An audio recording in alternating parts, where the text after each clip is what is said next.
السلام عليكم ورحمة الله وبركاته، اللهم صل وسلم وبارك على سيدنا محمد وعلى آله وصحبه أجمعين. ازيكم عاملين ايه؟ يا رب تكونوا بخير دايما كده يا رب وفي أحسن حال. النهارده بقى إن شاء الله حبيت أشارك معاكم فيديو. النهارده هعمل معاكم الكبد والقوانص بطريقة سهلة وبسيطة إن شاء الله تعجبكم. بس فضلا بقى وليس أمرا، اللي أول مرة يشوفني يا ريت تشترك في القناة ويفعل زر الجرس عشان يوصل لكم مني كل جديد. ولو عجبكم بقى الفيديو متنسونيش كده في لايك حلو وفي تعليق حلو يشجعني أنزل لكم ايه فيديوهات. زي ما انتم بقى شايفين كده، انا جبت الكبد والقوانص. اول حاجه غسلتها غسله كويسه بالدقيق وبالخل وبالليمون وخليتها ما شاء الله كده زي ما انتم شايفين زي القشطه معايا اهي. مفيش فيها اي ريحه زفاره، اهم حاجه مفيش فيها اي ريحه زفاره، لازم تتغسل كويس. قطعت بقى الكبد لوحديها والقوانص لوحديها عشان انا هسوي الاول القوانص، عشان طبعا الكبد ما بتاخدش يعني معايا ايه سوا. هنا بقى جبت الحله على بتوست بقى تسخن شويه وضفت عليها معلقتين من السمنه. انا هنا هعمل الكبد والقوانص متحمره، مش هعملها ببصل ولا بتوم ولا فلفل ولا اي حاجه من دي.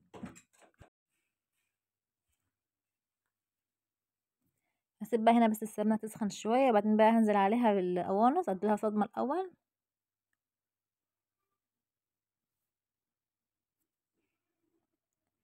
انت ممكن تدوا للقوانص نص سلقة كده بدل ما تحمروها زي كده، او ممكن تحمروها زي ما انتوا حابين. هنا بردك انا كنت محمراها وهديت عليها خالص عشان تستوي ايه براحتها. لو انتوا مستعجلين يعني ممكن تسووها نص سوا وتحمروها زي ما انا بحمرها بالشكل ده كده مع الكبة.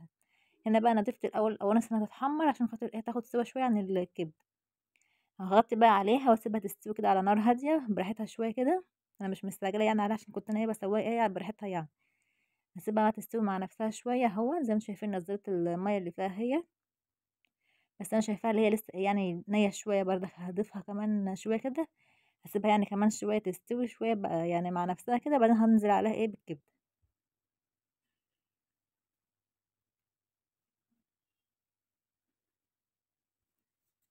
هنا هي بقى القوانص كانت خلاص قربت تستوي اهيت معايا. هنزل بقى عليها هي بالكبد بتاعت الفراخ زي ما انتم شايفين اهي. هقلب بقى على بعض اهو. الكبدة بقى مش هتاخد معايا سوا، والقوانص كده كده كانت خلاص قربت تستوي، فبتبقى يعني طعمها يعني مش بتشد كده وانت بتاكلها، بتلاقيها مستوية كلها سوا واحد. هضيف بقى هنا عليها الملح،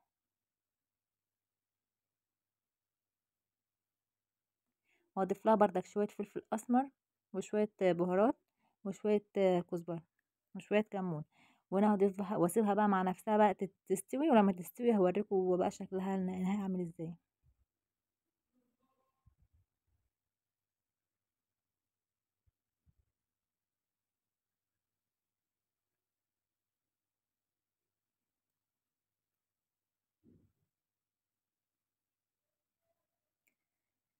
انا بقى كنت حاطط لها اهوت البهارات كلها اهو، بس انا مش بحب يعني اكتر البهارات كتير في الاكل، انا بحب اضيف يعني حاجه يعني حاجات بسيطه كده. زي ما انتم شايفين بقى كده هقلبها بقى كله مع بعض اهو، وهسيبها بقى تتشوح. لو انتوا هتعملوها ببصل بتضيفوا بردك البصل وانا بحط الكبده كده والفلفل والثوم، او فلفل الوان اللي انتوا هتضيفوا اي حاجه، وتسيبوها بقى مع نفسها كده وهيستووا كله مع بعض. انا بقى هنا بعملها محمره، مش عايزاها لا فيها بصل ولا فيها توم. شايفين بقى ما شاء الله هي كانت استوت اهي. الكبد مع القوانص كله خد سوا واحد ولون واحد زي ما انتوا شايفين اهو. عايزه اقول لكم الحته كانت وهي بتستوي كده كانت ريحتها كانت طالعه ايه ما شاء الله عليها. هنا هي بقى بعد ما استوت جبت طبق ضفت فيه جرجير من تحت، ما كانش يعني عنده خضره، فقلت مش مشكله حطيت جرجير اهوت من تحت. ما شاء الله اهوت الطبق شكله يفتح النفس اهو. والكبده هي مستويه ومتحمره ما شاء الله، كان طعمها كان حلو. جربوها بالطريقه دي تعملوا ان شاء الله احلى كبد واحلى قوانص.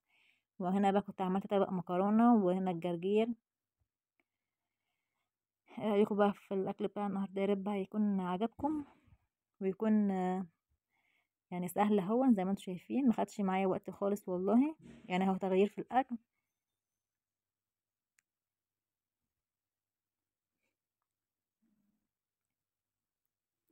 وبكده بقى يا حبايبي يكون فيديو النهارده انتهى، واسيبكم بقى في رعايه الله وعنايته، والسلام عليكم ورحمه الله وبركاته. ما تنسوناش كده بقى في دعوه حلوه كده من قلوبكم، وربنا يصلح حالنا وحالكم وحال المسلمين اجمعين يا رب. والسلام عليكم ورحمه الله وبركاته.